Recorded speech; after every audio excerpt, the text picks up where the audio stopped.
लोकसभा चुनाव 2024 के मतगणना को लेकर चुनाव आयोग ने एक्शन प्लान बनाया है। ईवीएम और फॉर्म 17C को लेकर जारी बहस के बीच भारत निर्वाचन आयोग भी सतर्क हो गया है।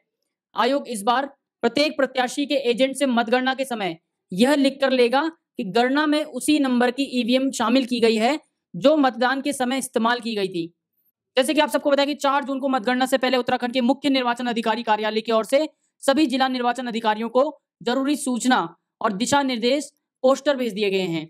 इसमें कहा गया है कि गणना शुरू किए जाने से पहले सभी अधिकारी कंट्रोल यूनिट यानी कि ईवीएम की UID pink paper seal, green pepper seal के अखंड होने की पुष्टि सभी प्रत्याशियों के एजेंट के सामने करेगा। इसके बाद ही कंट्रोल यूनिट पर रिजल्ट का बटन दबाया जाएगा। इसी क्रम में संबंधित ईवीएम से प्राप्त मतगणना के आंकड़े फॉर्म 17C में दर्ज किए जाने से पहले इस फॉर्म के दूसरे भाग में संबंधित अधिकारी और मतगणना एजेंट द्वारा यह लिखा जाएगा कि जिस ईवीएम की काउंटिंग हो रही है वही ईवीएम जो कंट्रोल यूनिट में रखी गई है वही ईवीएम मतदान में मतदेय स्थल में इस्तेमाल की गई थी। इसमें सभी जो पार्टियां हैं जिनके एजेंट वहां पर रहेंगे वो अपने अपने हस्ताक्षर करेंगे। आयोग ने स्पष्ट किया है कि यदि कहीं पर मतदान प्रारंभ होने और समाप्त होने को लेकर पीठासीन अधिकारी की डायरी में दर्ज समय कंट्रोल यूनिट के समय से मेल नहीं खा रहा होता तो इसकी सूचना तत्काल आयोग को दी जाए। यही प्रक्रिया ईवीएम में मॉक पोल के आंकड़े जुड़ जाने की स्थिति में भी अपनाई जाएगी। आयोग ने कहा है कि यदि कहीं पर भी ईवीएम में दर्ज वोट और फॉर्म 17C में दर्ज वोटों के आंकड़ों में अंतर आता है तो ईवीएम को वापस सुरक्षित रख लिया जाएगा।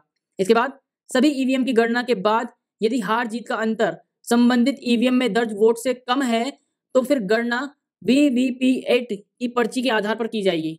निर्देश के अनुसार प्रत्येक विधानसभा में 5 बूथ पर वीवीपीएट की पर्ची का मिलान ईवीएम के नंबर से किया जाएगा। इन बूथों का चयन लॉटरी प्रक्रिया से किया जाएगा। जैसा कि आप सबको पता है कि 4 जून यानी कि कल मतगणना होने वाली है। कल पता चलेगा कि 2024 में लोकसभा चुनाव पर किसके सर पर जीत का ताज सजेगा।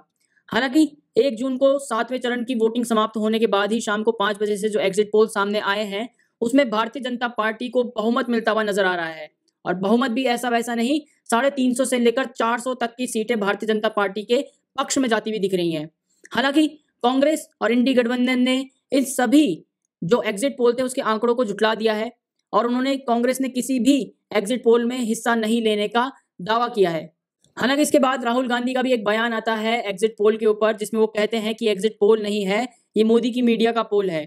इस तरह से राहुल गांधी ने एग्जिट पोल और कांग्रेस ने और इंडी गठबंधन ने एग्जिट पोल से अपना मुंह मोड़ लिया है।